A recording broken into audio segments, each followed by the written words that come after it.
하나님과 사람. 태초에 하나님이 천지를 창조하시니라. 창세기 1장 1절입니다.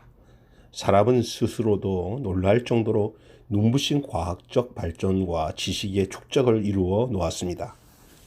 과거에 신의 영역에 있었던 많은 일들이 이제는 사람이 설명할 수 있고 해결할 수 있는 일이 되었습니다. 그리고 하나님이 왜 있어야 하는지 현대인에게는 설명할 수 없는 어려운 과제가 되었습니다. 이제 하나님에 대한 믿음이 주는 그 삶의 복된 요소보다 사람이 주체가 되고 사람의 가능성에 기초하여 사람의 힘으로 인류의 이상을 실현할 수 있다는 생각이 더 힘있게 다가오고 있습니다. 그럼에도 사람에겐 여전히 스스로 풀지 못할 물음이 있습니다. 나는 누구며 왜 지금 여기에 있는가? 나는 어디서 와서 어디로 가는가?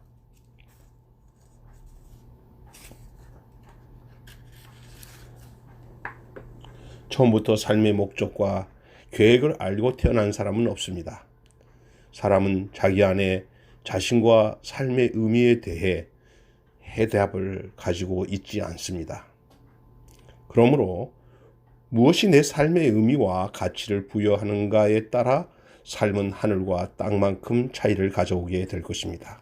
성경을 보면, 그리고 그것을 열어보면 왜 먼저 천지를 지으신 창조주 앞에 서게 됩니다.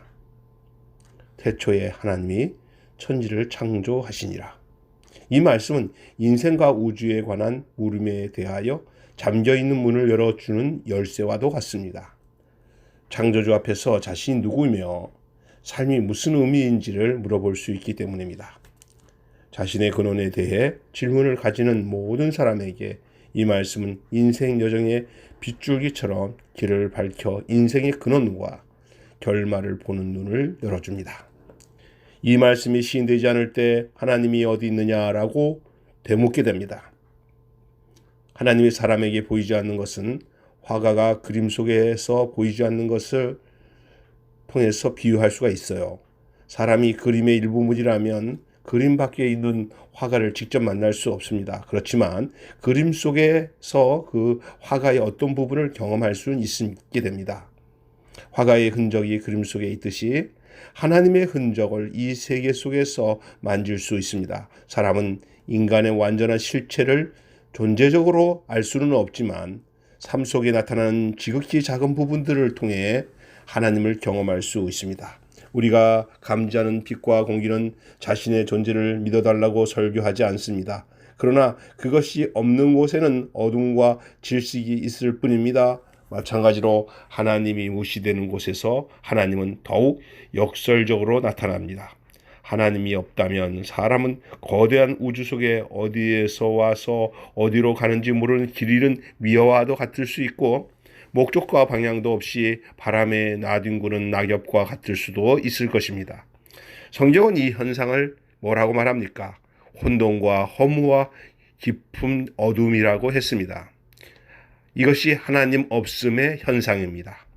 창조주를 기억하는 것이 지식의 근본이고 의미 있는 인생의 시작이라고 말합니다. 성경은 창조를 증명하려 하지 않고 그냥 선포만 하고 있을 뿐입니다. 하나님이 내 인생을 시작하셨다는 선포를 자신의 출발점으로 받아들이게 될 때 사람은 허무와 방황을 끝내고 목적 있는 인생을 시작하게 됩니다. 어거스틴은 그의 참회록에 이렇게 말했습니다. 당신에게는 우리를 당신을 향하여 만드셨기에 우리 마음이 당신 안에서 안식을 누리기까지는 우리가 쉼을 얻을 수가 없습니다. 하나님을 시인하게 되면 삶에 큰 전환이 일어나게 됩니다. 전에는 내 생각과 내 지식을 판단의 기준으로 삼아 하나님을 의심했다면 이제는 하나님의 말씀이 기준이 되어 내 생각과 판단을 의심해 보게 됩니다. 그때 비로소 내가 평소에 가지고 있는 생각을 생각해 보면 얼마나 근거 없는 데 기초를 두고 있었는지를 보게 되고 굳어진 생각들이 변화되고 끊임없이 새로워짐을 경험하게 됩니다. 하나님이 시인됨으로써 사람은 비로소 자신의 참모습을 발견하게 되고 존재적으로 겸손하게 됩니다. 또한 내 입장에서 결코 이해할 수 없었던 문제들, 고난과 죽음, 불운과 불행들에 대해 하나님의 시각에서 볼 수 있는 새로운 눈이 열리게 됩니다. 지난날 삶에서 해석되지 못한 모든 수많은 일들이 엉클어진 실타래에서 실마리가 잡히듯 풀리게 되고 바닥에 널브러진 그 구슬은 이제 잘 구슬을 꿰어지듯이 하나도 버릴 것 없이 연결되고 해석되어집니다. 나는 피조물이며 지음받은 존재라는 사실을 받아들이면 허무함이 의미로 채워지고 목적을 몰라 방황함으로써 생겨진 모든 문제들이 단순하게 정리됩니다. 주님을 찬양합니다. 샬롬.